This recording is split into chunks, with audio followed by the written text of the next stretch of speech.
Hey y'all, if you just cruising YouTube and you're looking for a nice build on a regular cab short bed Silverado, welcome to this. It's my 2001 RCSB project. It's got the 5.3 out of my 06 extended cab with the 4L60 out of my 06 extended cab that I made a close ratio with a Sonax 6-pinion planetary, which aligns everything up closer to be more of a performance-oriented build. With the 373 positive traction rear end from a 342 open diff, this thing's gonna be a good little performer with a good HP tune on it, making over 300 horsepower with a stock engine. Going from drive-by-wire to drive-by-cable is gonna increase the throttle response, make it feel like an old school carbureted regular cab truck. So I've been going through the truck from the front to back, starting with the suspension after the engine swap and transmission swap. I have a 4-inch drop on the front with spindles and springs, updated the brakes, painted everything. You should go check that video out. And now I'm on to the rear. I'm taking the wire brushed and pressure washed the entire rear frame, put a coat of Chassis Saver flat black on it, and I'm doing the C-notches now for the 6-inch axle flip. So here's where I've gotten so far. Going through, painted everything. Got it nice and clean compared to what it was. Using a bolt-in notch. And I also had to change the gas tank support bar. Cleaned all that up. But this is a bolt-in frame notch. I put a little seam seal on the top just to stop water from flowing through. It's been painted on both sides, front and back. And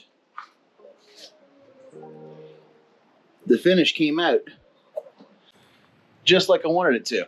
So I didn't weld it in because I didn't want the frame to be hardened or the tensile strength changed on the metal. When you weld stuff and you heat it up, it tempers it. And the frame's supposed to flex and give. And that's what makes the frame of the truck last so long, because there's no hard spots. If I would have bought a welding frame, the metals would have been consistent instead of nice and 1/4-inch plate like this is. So the plate takes up all the structure. It's meant to be bolted in, and that's exactly what I did. So let's go into the next side. I'll show you how I got to this step. So with the factory bump stop being right here, that's what I did on the other side. I just went and measured, cut it out, put the new notch in. The notch is welded where it needs to be, and on the back side. Still got your spot for your new bump stop there. But this is a really thick 1/4-inch plate, and it's going to take all the weight difference from what got cut out of the frame down here. Usually your welding plate's going to be by the same thickness as the frame was. That way when you weld everything together, you don't have a stronger metal on a weaker metal creating a stress crack. I've seen people weld in notches and work just fine.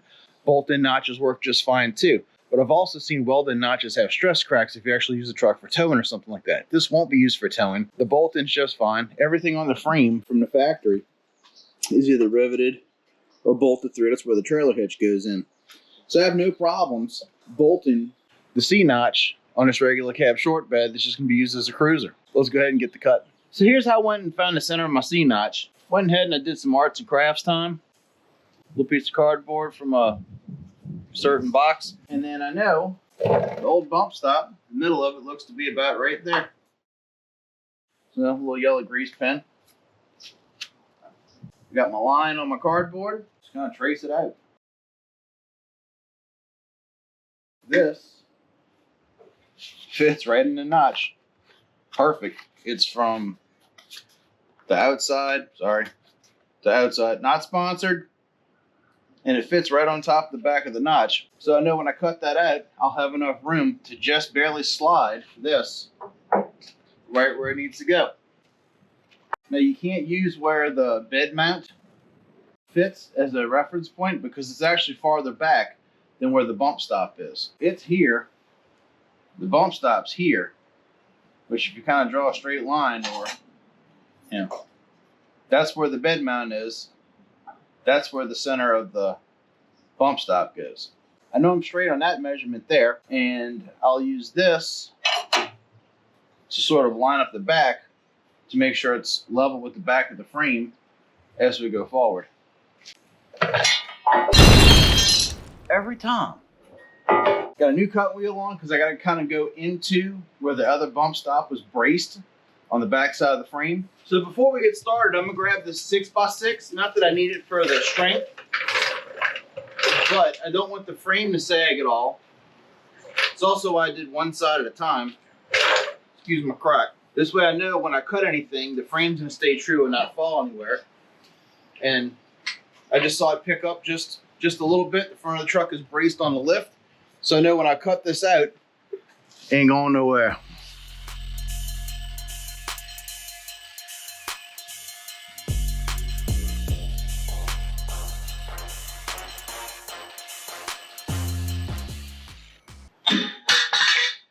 All right, making progress. Now your notch is cut out. It's gonna look a little funny because one side is longer than the other, but they've compensated for that in this also. This plate just fits right in there. So now I'm gonna level this up with the frame, clamp it in place, and drill all 8 holes out. So I'm just gonna slide my notch into place now. The C-clamp, adjust the correct height. I want it to line up good on the back side. I want it to be flush with the bottom of the frame. That is us. Really good right there. Flat on the bottom. Yeah. The old Bugs Bunny private eyeball every time. Cool. And nice and flow on the top. Drill my 4 holes and bolt it in place. And clamp the front down to give it a good squeeze. Drill my 4 holes and bolt it in place. Then take it all back apart, paint it, and then put it all back together. Seam seal it, call it a wrap. Just ran a couple of measurements and I'm good. My angle is 90 degrees, straight up and down, just like the other side was. And I am 28 inches from the back of the frame to where the back of the notch stops, just like on the other side. I got to go ahead to myself and go ahead and drill this thing out. A little trick I learned. I got all kind of crazy size drill bits. These are 1/2-inch holes. This is a 19/32 drill bit. So I can actually stick it in the hole and not grab anything. So to make my punch mark, what I do, and I'll show you, it makes the perfect centered punch.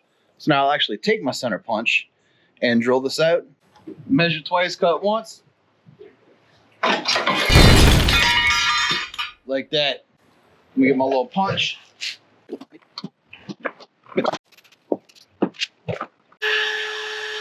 gonna be a while.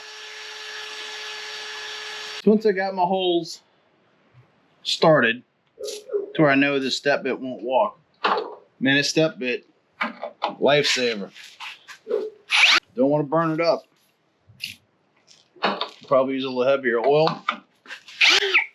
It's about to go through, and as soon as it goes, man, it goes. Put plenty on here because as it hogs through, I don't want to eat it up.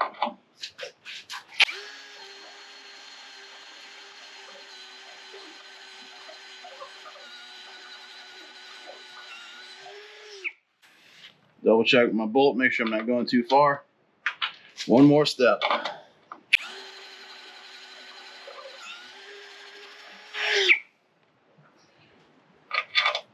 Nice and tight, you can't get no tighter than that. Awesome. So I got all 8 of my holes drilled, took about a half hour. And I'll tell you what, man, this Freight Harbor step bit, not sponsored, impressive. For the 2-pack, it was the white and orange wrapper, I guess. For the price you pay for this, and it's not even dull. I could drill probably another 16 more. This is pretty freaking cool. So I'm gonna get me some brake parts cleaner, dry up all this oil I used for cutting this metal with. Spray the backside too because, you know, I'm gonna paint the back also. So now I can go ahead and let this dry. It don't take long. And I could throw a coat of paint on this, let it dry, and then mount my bracket up. Then I can go ahead and seam seal it, paint the rest of the frame. Then this side I'll be ready to put the suspension back on. Before I go and put my plate on, I'm gonna go ahead and paint some of this rust encapsulator or chassis saver. Funny story, it's in this plastic bucket because I can get the lid off.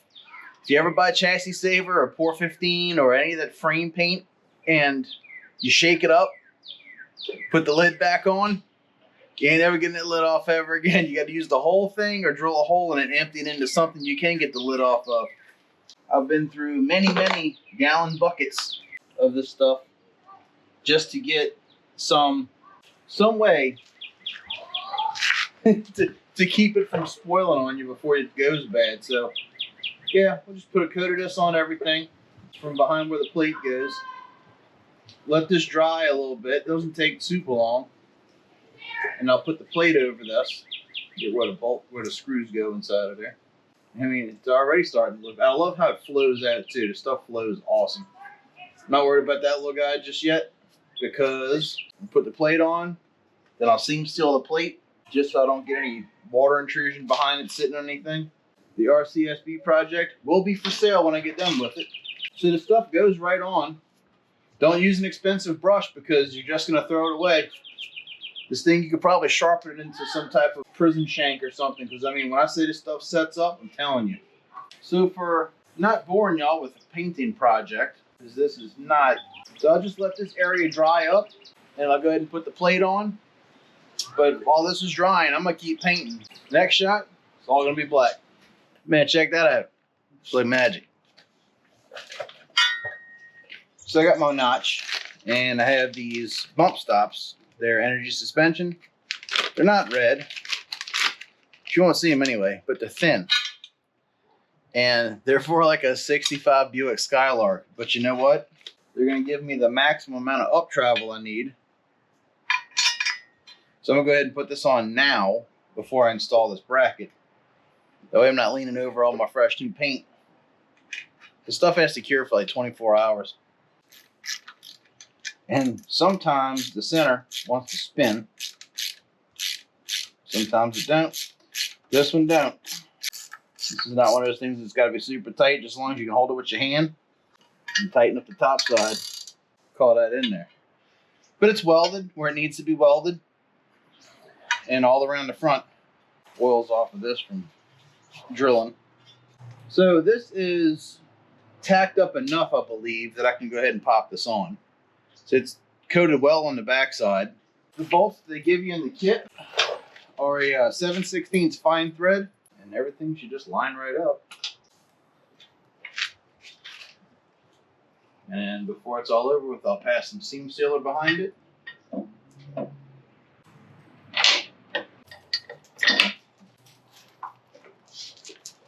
Hi, dog.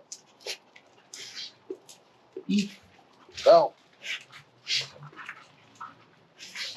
So I'll show you what I'm talking about in a second. But the flat plate that's on the other side is pressed for strength on this side. So get your piece of tape and your wrench. Place your nut, since it's a lock nut. Put the lock side down. And because washers are necessary, I like my evenly displaced torque or evenly displaced bolt pressure. Just kind of fold the tape around the washer. And then because it's on such a weird little angle, I can kind of spin it so it'll like hook onto the bolt. I've already gotten one, so I didn't look like a total idiot on camera. I'll see if I can get the top one now. So I go in this little weird hole back here, almost blindly kind of line this up. I can touch it. There we go. With a washer and a lock nut. These four are easy. I can see them from the back, no problem. And these last two, I had those out of the way so I can get to the other ones. I can just pop these on, no problem. There's really no way to show y'all what I'm doing. This is all by feel. Lots of carefulling. Carefulling is a thing. No. But at least I got a little peephole. I can see in there and fish my bolts out when I drop them. I had a magnet. Guess I need to get another one. I just don't remember what I stuck it to. Probably in the bottom of somebody's car. Right. Let's tighten them up. I don't believe there's any right or wrong torque sequence. Just a flat plate. So I guess I'll just start here at the bottom. Yeah.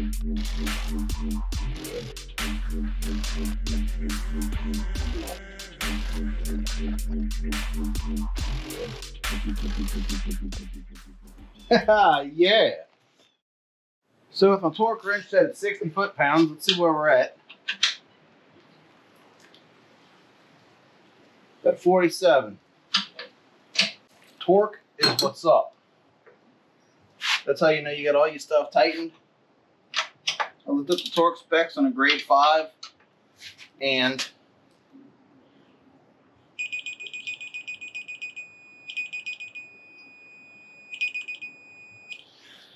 it said anywhere between 59 and 65, so I just went with 60. Just to make sure all my stuff's nice and tight. So the last thing I'm gonna do is grab my tube of seam sealer and just kind of go around the outside of the seam with just a little bit of material, just to keep water and other crap just kind of like flowing, to keep the dirt out of it basically. That'll finish that off just right. So I'm gonna let that tack up for a minute. I'll give it just a little dust of flat black to make this match the frame. All right, so I got my seam sealer on. I left the bottom open just in case any water that happens to get behind it can drain. But I don't want it to just be a crack, even the finest crack, where mud can sit behind everything and start rusting stuff out again. Now I'm gonna do the ridiculous thing. For some reason, I think it would just be cool if all these bolt heads faced the same direction. So they're all torqued to 60, and I'm only going in a tightening pattern, but I'm gonna make all the points stick up. That way there's no flat spot for water to sit. It's always gonna wanna drain. Maybe that's the construction side of me, but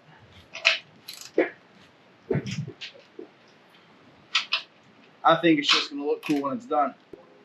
Somebody might notice that all the bolts are on a point up. I'm not gonna go as crazy as making all the lettering perfect, but I'm at least gonna get the orientation of all the bolt heads to come to a point. It's the little things, I don't know, I thought it was cool. Last thing to do, take my frame brace out. And that's it, that's a wrap. C-notches are installed. And I gotta say, they look as good as the front suspension. I don't even have the springs on it yet.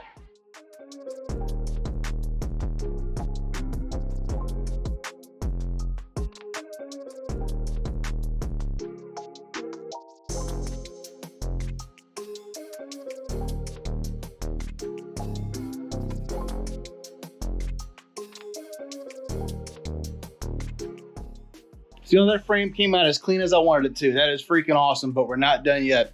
I still have to put the axle back in it and measure for shocks and relocate the passenger side shock to orientate like the driver's side. So we're gonna go ahead and cut this off. That's why it hasn't been painted. Weld something else over here. I guess I shouldn't have painted that. I can leave that one alone because it's gonna go how it's supposed to. But the axle as it sits is gonna have the shock go to the rear, just like on the driver's side. Thank y'all for watching. We got a whole lot more left to do, but it's almost getting to the point where we can fire it up and make a rip down the street. Appreciate y'all watching. I put up one every week. If you're new to the channel, you want to get caught up, go to my channel, check out Modified Playlist, RCSB Project, and get caught up. Thank y'all for watching. I really appreciate it. Catch y'all next week. Later.